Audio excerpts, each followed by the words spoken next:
Welcome to Ask an Expert. We're so glad you're here. If you're joining us live this evening or if you're watching the recording, I'm thrilled that this information is getting to you either way. My name is Amanda Rablewski. I'm a licensed clinical social worker with Boulder Community Health, and I coordinate what's called the Pillar program. Pillar is a service that gets folks connected to treatment for management of substance use disorders and or chronic pain without the use of narcotics.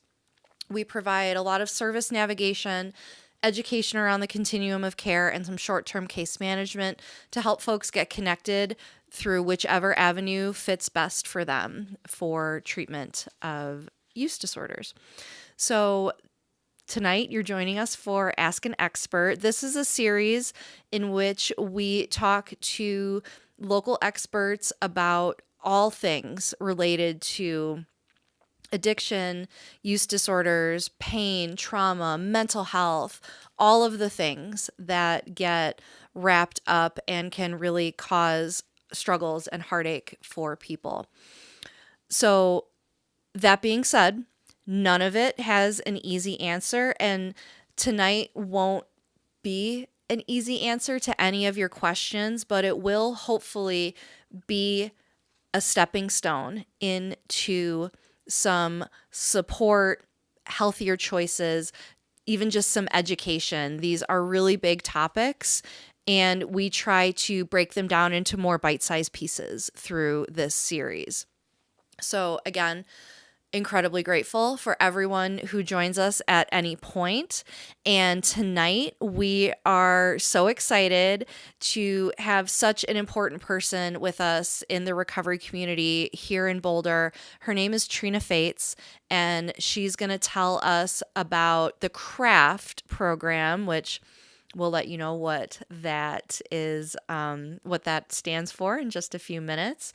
And I will be facilitating the conversation, but I will let Trina introduce herself and talk about her experience in this community, the work she's doing, and just give some more information about the support that's out there. So again, thanks for being here, and we'll get started in just a sec.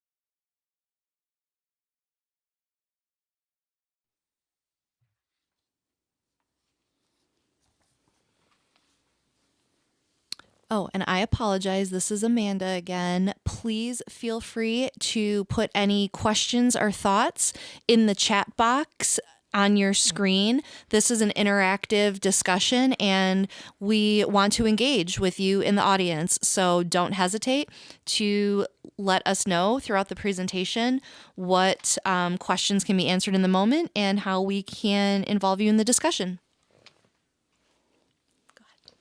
Hi, this is Trina.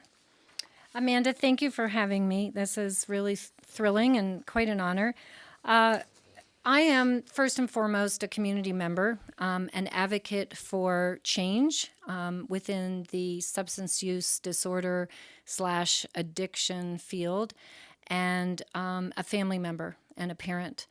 I got into this field roughly 10 years ago due to the fact that people, loved ones and friends around me were experiencing this in their families. 3 of my dearest friends in Colorado lost a son approximately 8 to 9 years ago. So within that time, we were experiencing devastating circumstances. And we also realized that our own child had become addicted to opioids that had been prescribed to her. That turned into a longer term, very intense addiction to heroin and IV use, as well as cocaine IV use. And as a parent, as well as a friend of families who had lost a child, I felt helpless. I felt overwhelmed, almost to the point where I didn't know how to put one foot in front of the other or whether I could go on. So I looked for resources and I looked for support, and there didn't seem to be a lot at that time. I did manage to find a group that Boulder County put together, and I joined that. And later, through more education and certification of my own credentials, became the facilitator of that. But I'll tell you more about that in a few minutes. There is a program that I founded and direct right now called Youth in Recovery. Youth in Recovery is a program in high schools. One morning I woke up when my daughter was not well and going through this, and she was still in high school. And I thought to myself, there is not a single young person in this world that wants to wake up one day addicted to substances the way that she was. And had they known what was happening, could they have chosen a different path? Could they have made different decisions? No one wants to wake up one day and realize that their life is ruled by addiction to a substance. So I worked with an organization called the Parent Engagement Network, which does educational programs for parents in the Boulder Valley School District arena. And we did a presentation on opioids. Well, believe it or not, 250 community members came out, and we had 5 young people speak about their experiences and their recovery. And we had some parents speak, and we had 2 experts in the field. And at the end of that presentation, besides the fact that there wasn't a dry eye in the audience and we got a standing ovation, the principal of the school of Boulder High said, "I want you in my high school, in my classrooms." And that started the program Youth in Recovery.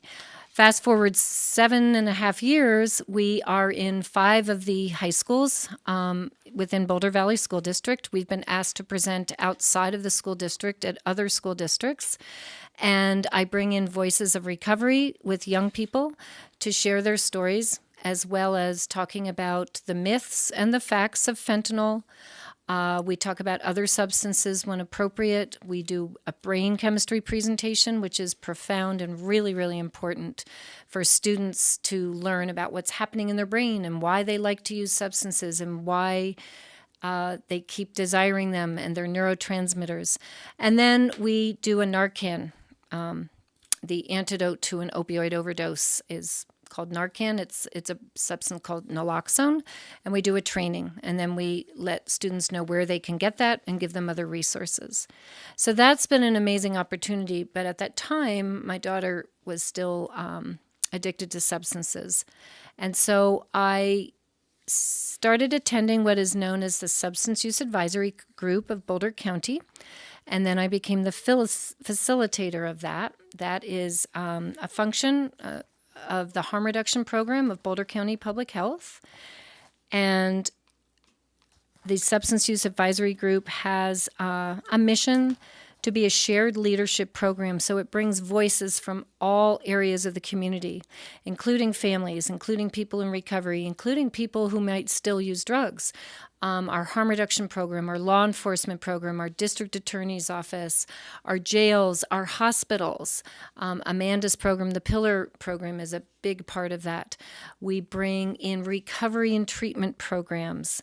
We bring in prevention programs. We have prescribing providers, doctors who work in the field or who prescribe medication-assisted treatment. So it's really far-reaching. The Sheriff's Department, the Drug Task Force, and we come together with the expectation of wanting to prevent overdoses, to especially prevent fatal overdoses, and to meet people where they're at so that we can get them help and that we can work with them. So we want all voices, and I invite you to that if you're interested. It meets the 3rd Wednesday of every month from 9:30 to 11:30, and Amanda can get information to you about how to join that group. It's open to everyone. It's usually virtual, so it's easy to attend.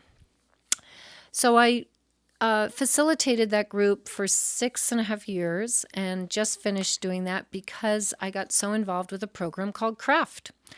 And CRAFT stands for Community Reinforcement and Family Training.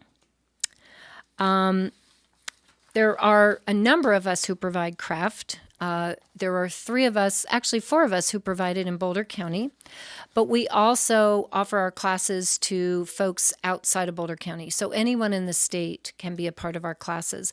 And if you have friends or family members outside of the state, you can also tell them about us.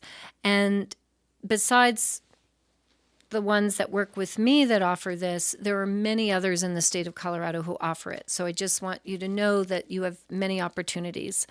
The best way to find out about that is to go to the CRAFT website, and we have that on a following screen, but that will give you a list of all of the different programs in the state.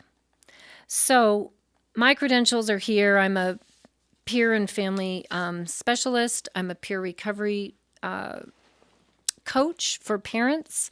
I'm an AccuDetox specialist, and I'm an expert evaluator, and do a lot of other things in between. Trina, what's expert?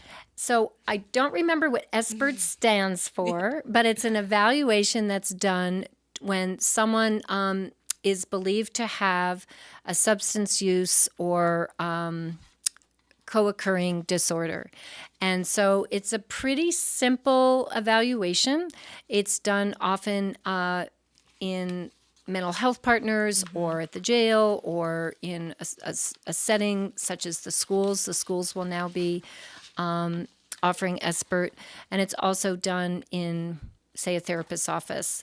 And they ask certain questions. They're non-threatening questions, but they're intuitive questions to find out if a person really is experiencing a substance use disorder or / addiction, and that can help identify the type of help they may need or the type of treatment they may need. Yeah, great. Thank you. I believe it's like substance, brief intervention, and referral to treatment. Perfect. Is something like that. But yeah, just another inroad, right? To potentially have a conversation and open up space for that. Absolutely. And I'm afraid that my credentials on this slide are not up to date, so I apologize for that. They're very old. So let's talk a little bit about CRAFT. CRAFT would have changed my life 7-8 years ago had it been available when I was going through this. But I believe it is so profound and so life-changing that I'm dedicating myself and my team to offering this as much as we can. It's a 12-week program. It's free. It's paid for through a grant by the Behavioral Health Administration of Colorado. It's an evidence-based program, and it runs weekly for about an hour and a half. Our classes are an hour and a half because we like to have discussion. We like people to feel like they can ask questions and be able to interact with us, not just learn the skills. It's different than a support group like AlAnon in that, well, let's say how it's similar. They both support families. They both really want to encourage the enhancement of self-care. But the difference between CRAFT and, say, an AlAnon or a Naranon group is that we're actually teaching and you are actually learning skills on how to better handle the situation with your loved one, how to build connection with them if you've lost that, which most of us do, how to use positive communication skills to rebuild that connection and then to be able to influence them to help them move towards treatment. It's also based on how we can better our lives and we can become more engaged again in our life and our families, because this can be a very daunting and very depressing and very exhausting family disease. And so it takes a lot out of us. The 12 weeks are taught by 2 facilitators. We take turns. Different programs do it differently. They might have the same facilitator teaching, but we're experts in the field and we're also highly trained in the curriculum so that each week has a different topic, and each one builds upon the last, so that you're learning these skills, you're practicing them. You may not practice them with your loved one right away. You may practice them with your partner or with a friend or with a sibling or with a parent, but you'll practice them and then it will build upon the last class. And then you'll become more familiar and more confident with those skills, and you'll find that you start using them more naturally. 7 out of 10 participants who are struggling with this, well, not participants, but family members who are struggling with a substance use disorder have been found to move towards treatment. And that's a really high statistic. We know that in AlAnon and Naranon and with AA and NA that have saved hundreds of thousands of millions of lives, the percent is much, much less. So we do know that this type of positive connection and communication actually brings results. And that's why I'm so emphatic about how amazing this program is.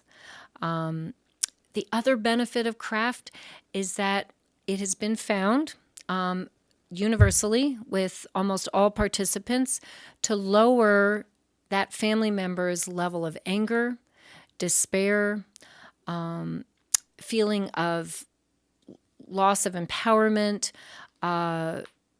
maybe fatigue, rage, depression. So it actually allows us to get our lives back and to feel better about ourselves.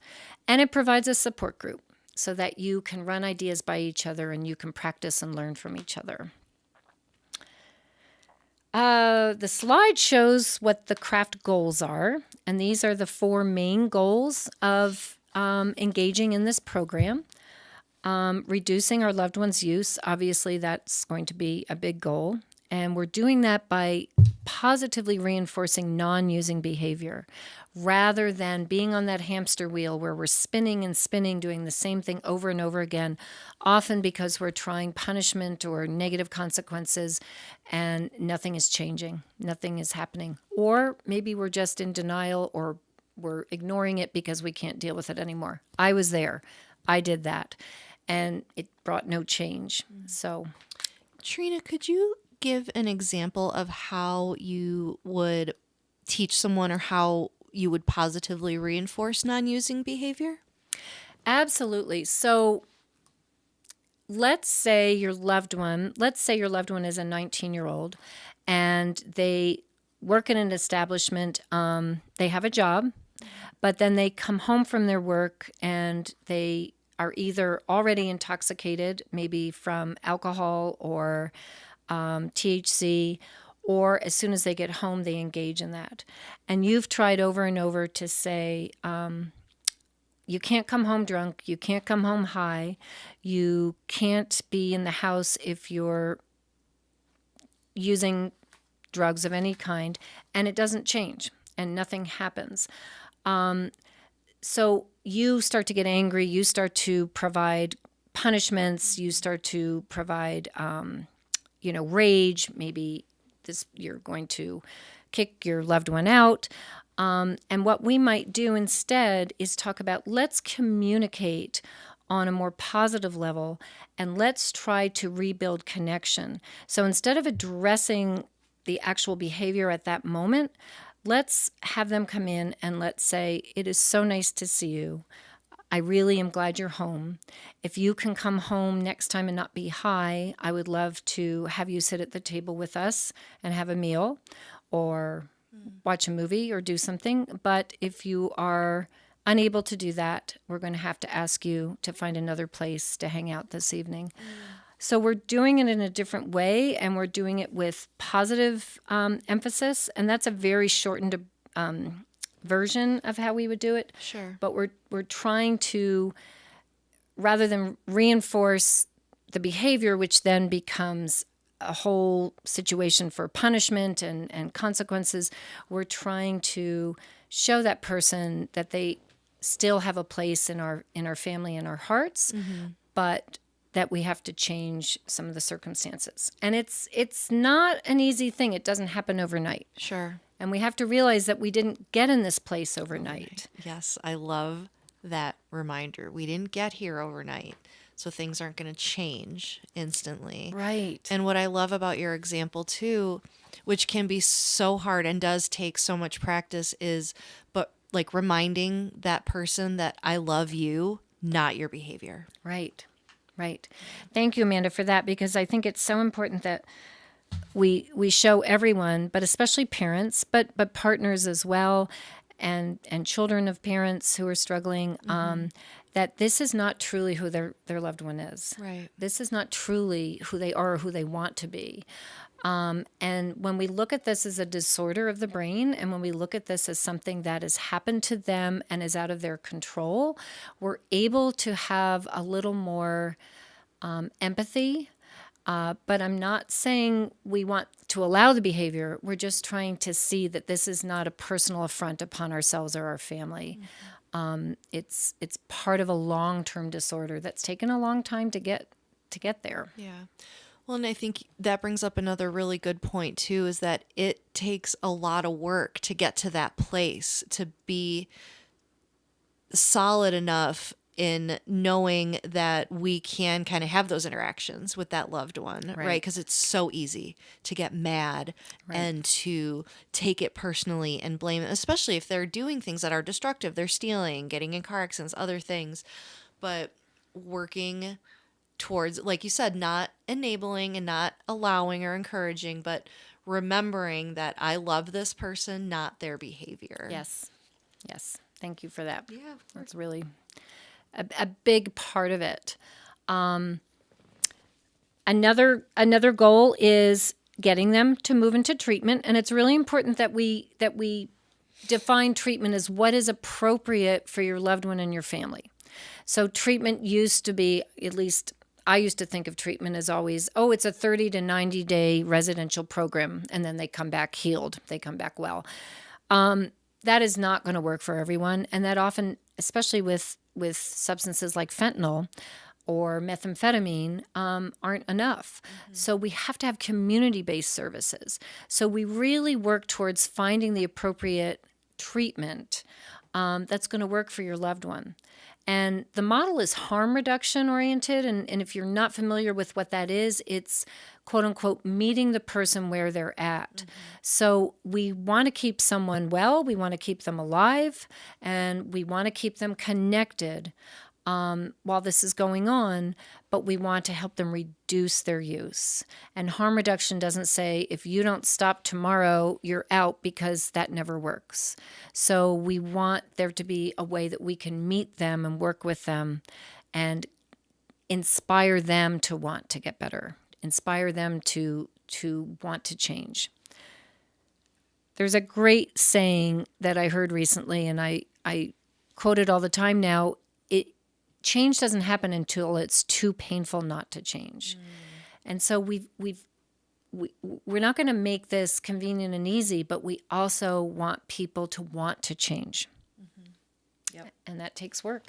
It takes so much work. And I think you bring up such a good point, is that people have to want to.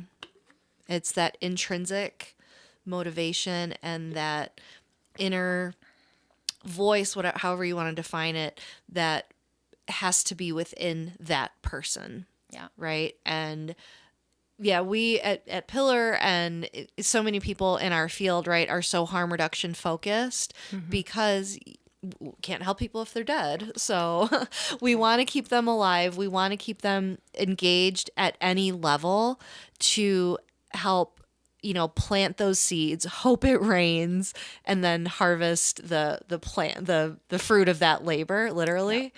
Yeah. And so, quick shameless plug: to learn more about harm reduction, go to our video library, bch.org/pillar. There's a couple harm reduction videos. There you go. Perfect. But that's such an important perspective to have, because I think, as you mentioned too, with craft, it all builds upon itself. Yeah. Right. Yeah. It's stepping stones. And, we can't do this abruptly and overnight. And if any of you have experienced sending your loved one off to a lockdown residential treatment program and they rebelled and didn't want it, you might have experienced the fact that when they are through with their treatment, they immediately relapse. And so there has to be an element of desire to want to change. And that's the hard part. That's the really deep down hard part. While we're doing this, we need to improve our own functioning. We need to start to do self-care and really take care of ourselves so that we feel like we can face another day, but also experience joy again. And experience connection with other people. And to know that you're not an isolated person going through this. I didn't talk about it. I stopped seeing a lot of my friends because I didn't know how to talk about it. I was filled with shame and guilt. What did I do wrong? How did this happen to my family? What mistakes did we make along the way? Surely we could have done better. Surely we could have fixed this. And it took me a long time to realize that this wasn't about us or me, that this was something that happened. It was a disorder that happened and became a disease. What I also realized and learned, and I talk about this to students all the time, is that 1 out of every 3 households has addiction in their family. Now, it might not be in that immediate family, but they've got a grandparent or they've got an aunt or an uncle. So why are we so ashamed of talking about this? Why is it so stigmatized when it is so incredibly prevalent?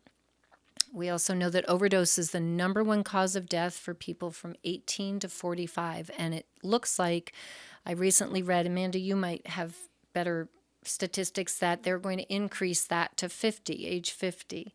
So Anecdotally, I wouldn't disagree Yeah. with that. And that's the thing about it, right? It doesn't discriminate based on age, gender, race, SES, any socioeconomic status. It affects everything. And, especially in healthcare, it really overlays every disorder. You talked about like dual diagnosis. So dual diagnosis is a diagnosed mental health disorder and substance use disorder at the same time. And then in healthcare too, we talk about comorbidity and, the underlying causes.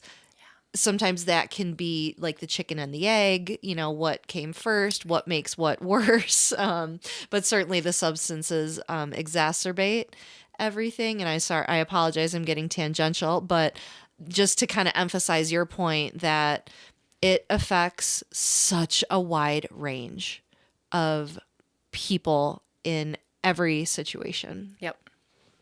And I think that's the beauty of coming together in these groups. And we do them virtually so that it's easy for people to attend and easy for them to find a class that works for them, is that they realize they're not alone. And they realize there are other families that are trying things, and maybe it worked and maybe it didn't. And maybe what works in their family won't work in yours, but we're doing this together. And it really takes the loneliness out of it. And we definitely eliminate the shame and the guilt because there's no place for that. So the skills that we learn are just shortened here, but ways to improve communication between your loved one. We really want you to have some sort of relationship with them again that has a positive edge to it, that has a positive part to it. We're going to eliminate that reinforcement for substance use. We're going to try to identify what triggers are, either triggers in the community, the where, the when, the who are the at risk, what is the at risk, high risk situations and people. And then we're going to try to eliminate those triggers because we very well might be part of that, no matter how hard we're trying. And then ways to use positive reinforcement to reward non-using behavior. Everyone has a currency. Everyone has a love language, if you are familiar with that book. And so we try to identify what those are and how we can reward those so that we incentivize people to want that and to seek that along with getting high so that we can possibly replace the desire for getting high with the rewards and the incentives that we can offer. So it's based on 12 weeks. We've got a whole schedule. This priority sheet is something that we go over because we really want to be sure that we're addressing the needs of the participants and what you want to get out of the class. We won't go over this right now, but this is something that you'll look at and decide how, which is the most important, what things you really want to work on. And then an overview of our 12 weeks is something like what you're seeing on this slide. The introduction is where, we meet and we learn a few things, and there are a few podcasts and there are a few TED Talks that we can choose from to send you home to watch.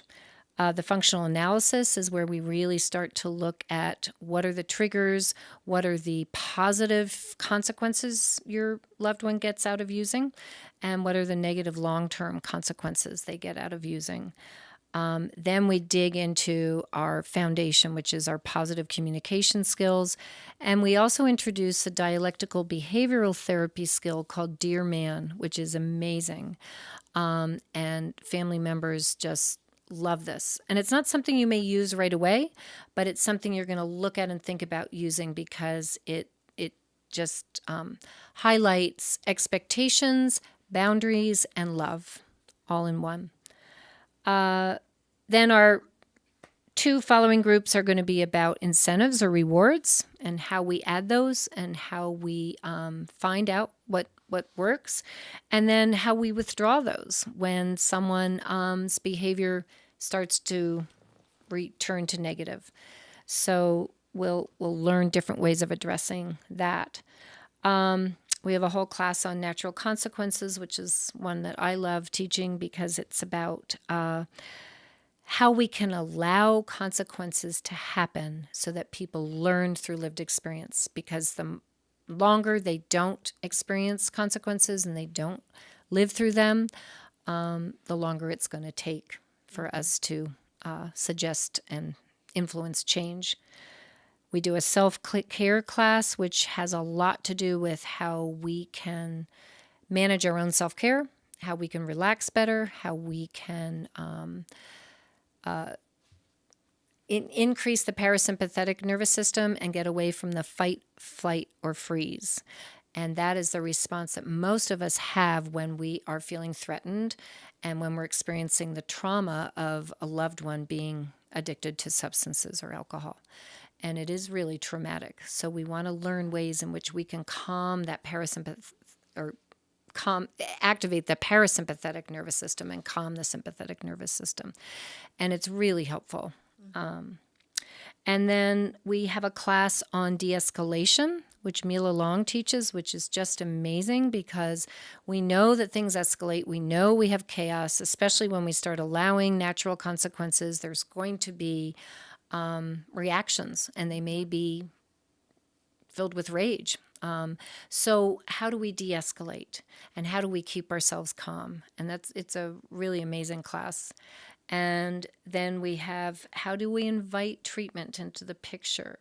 We talk about lots of modalities of treatment because, as I said, it's not just 30 or 90 days. There's so many community-based modalities that we can introduce.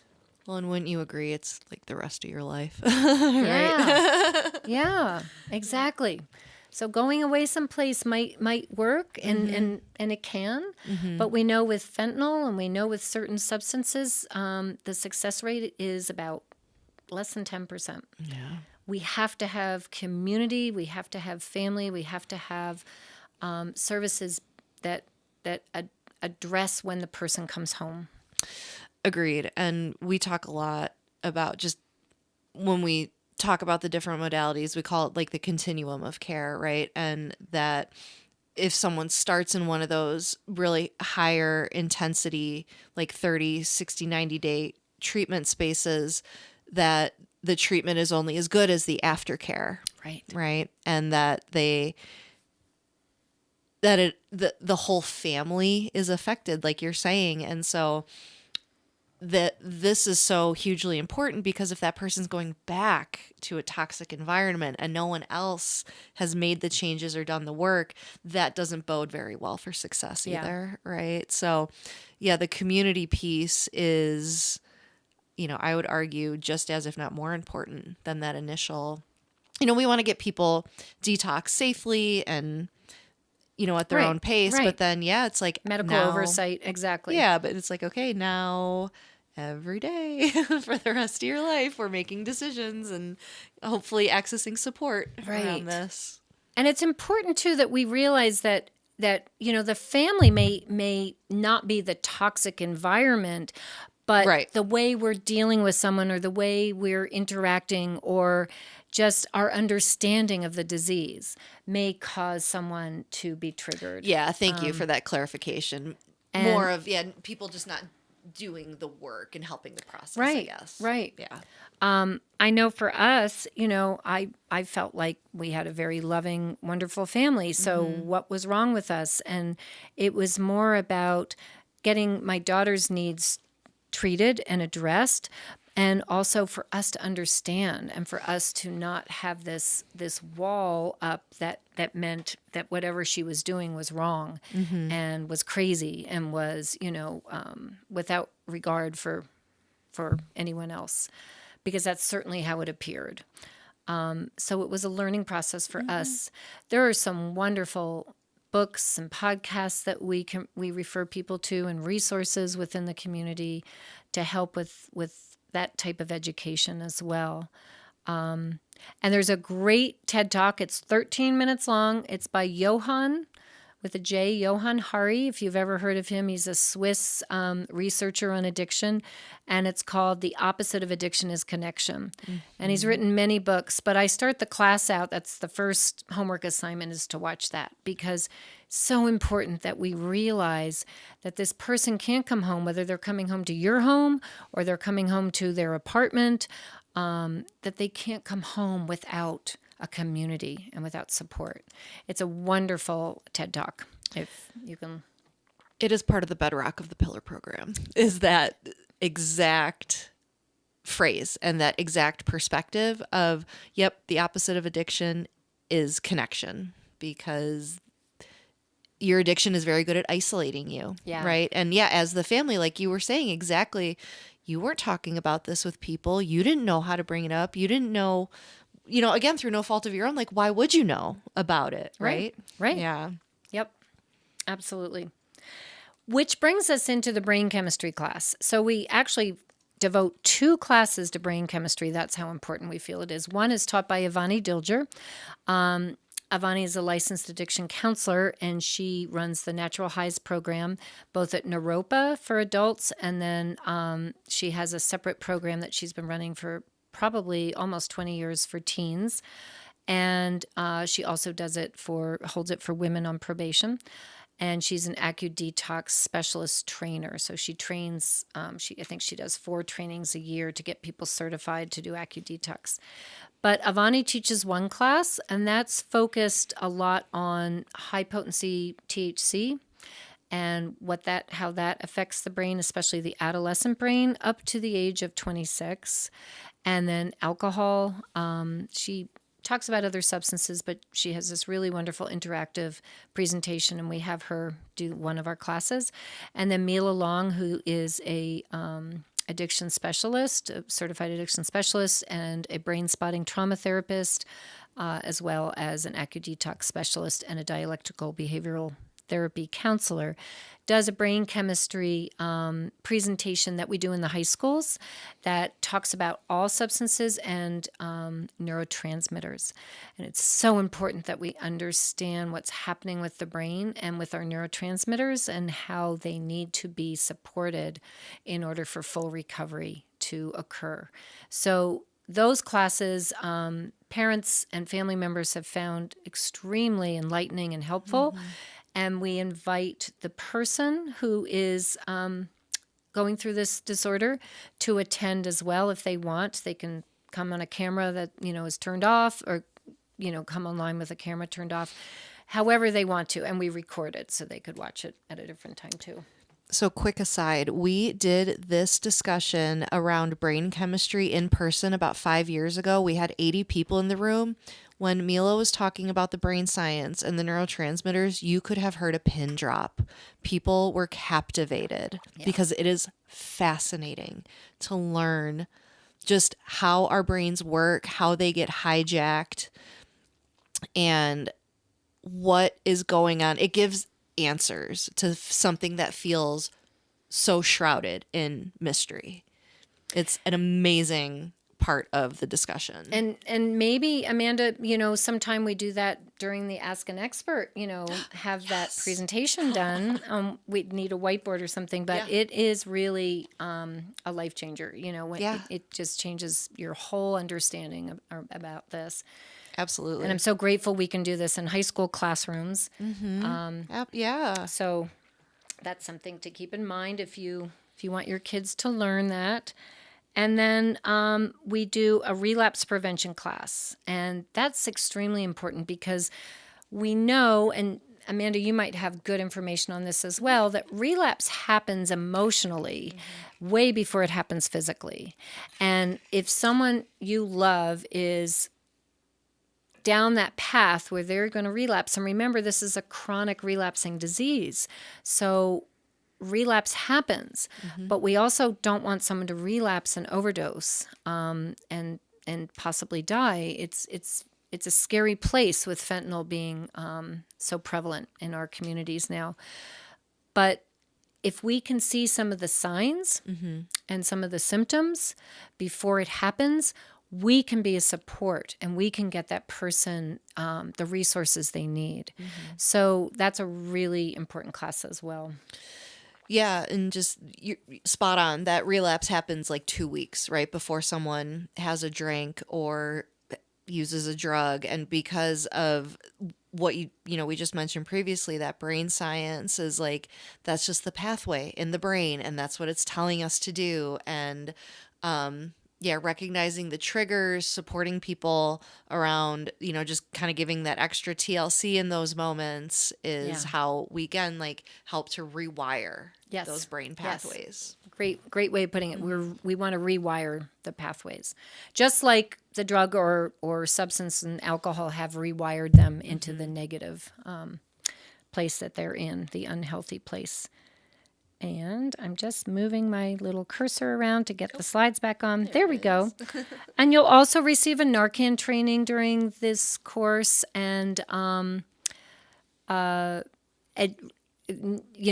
resources to help you as well as information and education. So this last slide I love. It's during our first class, but we read this out loud as if we're in third grade. But I tell you, it's an icebreaker, but it's also one of the best ways for people to think about how they've been viewing what's been happening to themselves and their family, and for them to actually realize that this is a common occurrence. It's something that is very prevalent in our society, and that they're not alone. And so I just love these basic family messages. They were developed by Dr. Robert Myers, who developed the CRAFT program. And he is the one that started this support program. And so he wrote these for family members to read and share. Another thing about CRAFT and the community is there is a what would you say, a branch or a satellite from CRAFT, which is called Smart Recovery. And it uses the CRAFT curriculum. It uses the evidence-based underlying curriculum from CRAFT, but it's for the person in recovery, and they have meetings similar to like an AA meeting or an NA meeting, but it's based on the CRAFT model. And then they also have meetings, support group meetings for friends and family. And we have a live in-person one in Boulder County, in Boulder, and we have one in Longmont. And so they are growing and spreading. And they also have workbooks for family members. That's what I was going to add too. They also give like the homework and provide that kind of experience to gain the tools. Yeah. So that's a great way to introduce yourself to some of the CRAFT curriculum and the goals and the way that we work the program. But it's not craft per se. So two different programs. So I know we still have some time, but this is my website and my email. If you have any questions or you want to get in touch, Mila and I have developed a program where we teach the craft classes, but then we also have a family team approach where if someone wants more personal assistance, we come together to be able to support the family members as well as the person struggling, and we do this as a team. So there's also other approaches to craft that we can offer. But if you want to register for craft in the future, you can go to that website or you can email me directly and you can find out. We will have a number of classes starting up again in September, as will other craft programs across the state. So again, they're free, and really the basic requirement is just that you're willing to try to attend every class because, as I said earlier, they build upon each other. And when you miss one, you kind of, it's not like you fall behind, but you just didn't get that information. Yeah. So it's much better if you can make it or make the class up or something. Yeah. That's incredible. And it's amazing that it's a free resource to people. I mean, that opens up access so much. And yeah, thank you for your contact info. I also put mine in the chat. Good. My email address. Email is the best way to connect with me. I also did link the Johan Hari talk, the awesome. TED Talk. I love it. So people can have access to that. And yeah, we've got a little less than 15 minutes. There's a handful of folks online.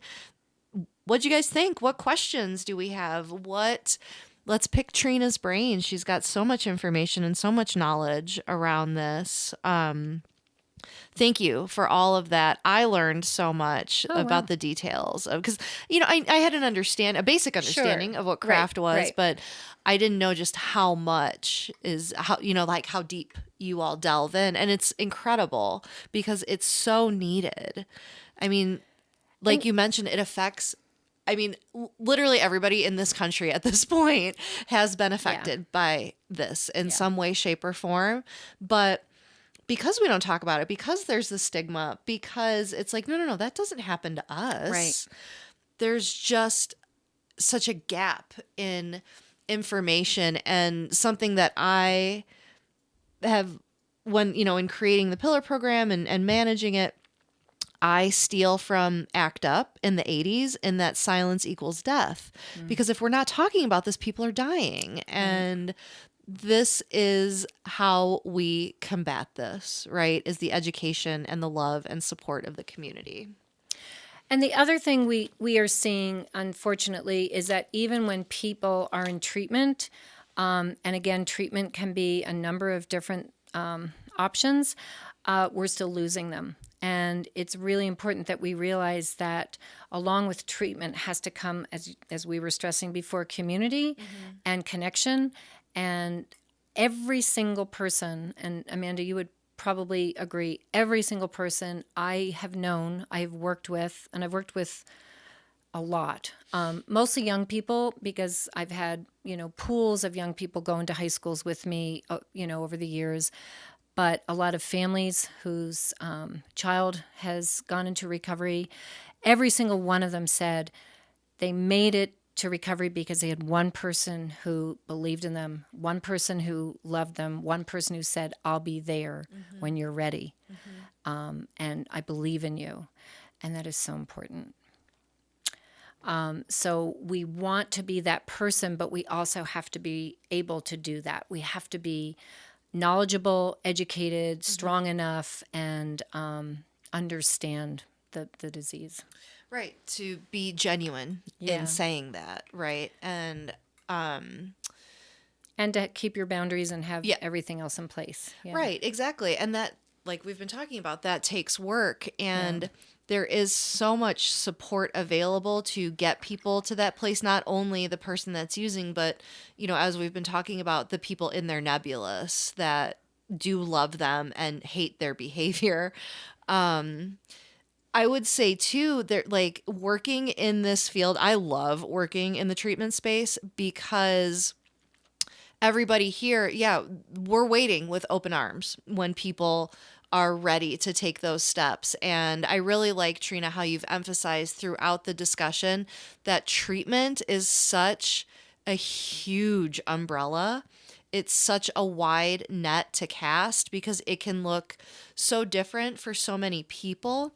And I'm wondering, when you say that you're seeing people that are still we're still seeing fatalities when people are in treatment. Is that because they don't continue to work their recovery? Is it because they kind of fall out of step with that, with their network? They fall off the radar. They're not engaging with a community? Well, you're kind of asking a political question, so Oh, I'm going to be really careful here because Okay. we're working on some legislation around this, which has to do with fiduciary accountability and continuity of care. I see. Because we see so often that people, aren't getting their needs met per se, maybe in a residential program or after the program.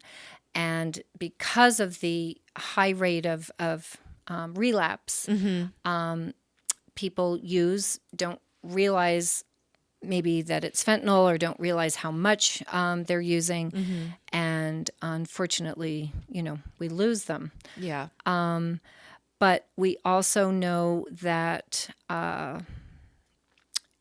mistakes happen. But yeah, the more community resources we can provide, I think the less we'll see of people relapsing or having a fatal relapse. Yeah. So what you're talking about too, right, is access to care. And not being able, if someone chooses that where they are or the program they're in isn't working, that they get support rather than leaving against medical advice and then they're out there. Yeah. Same thing when someone's in the ER. We've had so many people, not at Boulder community per se, but just so many people across the state who have left the ER after an overdose and wanted help, but didn't know where to get it, and then use because this is part of the disease, and then they die. It's a real big gap in hospitals, I would say, across the country. Yeah. Just in healthcare and just in spaces where, people may not know. They may not be prepared with how to answer that question, not know how to get people connected to the right place, right time. Right. Which is why we want peers in the emergency rooms, and someday, hopefully, that'll happen across the board. Someone that they can talk to, and they can felt heard, and someone with that lived experience. There was something else I was just, so the difference in some of the craft classes is that a lot of craft classes are taught by professionals in a treatment program or in a outpatient treatment program. And so they have a different, what would you say, perspective. But the curriculum is the same. So you're always going to get the same curriculum. Ours are taught by people with lived experience. Mila is a person in recovery. She's in recovery 6 years and was addicted to opioids and to stimulants. And then our other colleagues have lived experience as parents as well, or family members. But you get the same curriculum. It's just whether you want it from someone who has the personal experience with it or not. Then the other thing is some of the classes are drop-in so that you don't have to show up every week and you just get whatever topic is given at that day. I feel that going for 12 weeks and having your group that you become close with and that you get to know and building the curriculum step by step is much more effective, but there are other ways to do it. So there's other choices. Yeah, that's great. It's options are always always a good thing. We had one person online share that they lost a child after a time, a few years of sobriety due to a relapse when they lost access to care. So that resonates with a lot of people. And the work that's being done around legislation is paramount. It literally life and death. So thank you for sharing that. Yeah, and I'm so sorry. Yeah. Since I've got into this field, many dear friends of mine have experienced loss, and it's a very difficult field to be in at times. Yeah. But we have to keep going because there is hope. There is hope. There is hope. There is, yeah, and it never gets easier hearing about a loss, right? Because it's all so tragic and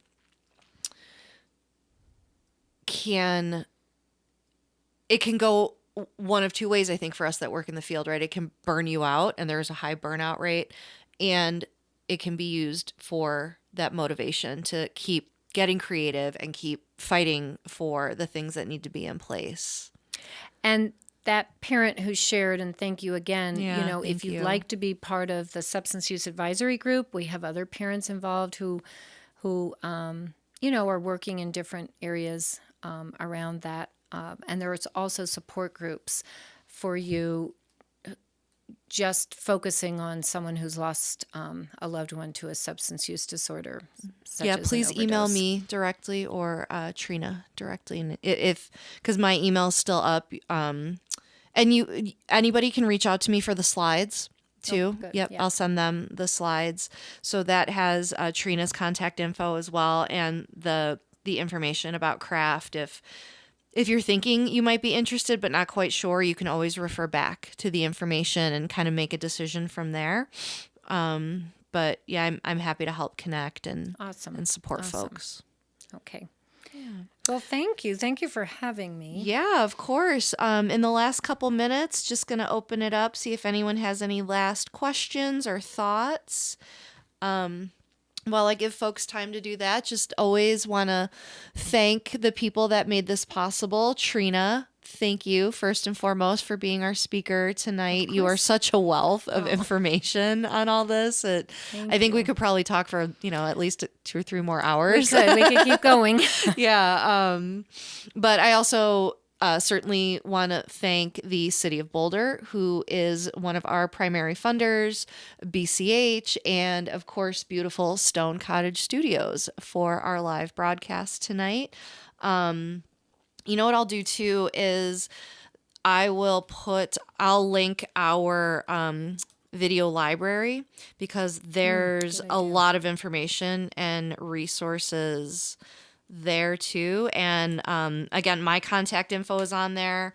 Our patient navigator's contact information. She's generally I refer to her as our first line of defense when people are, don't know where to start, because you could teach college level courses in healthcare literacy, insurance literacy, the care continuum for behavioral health or substance use disorder. So that's why we're here, to hold the map while others drive the bus.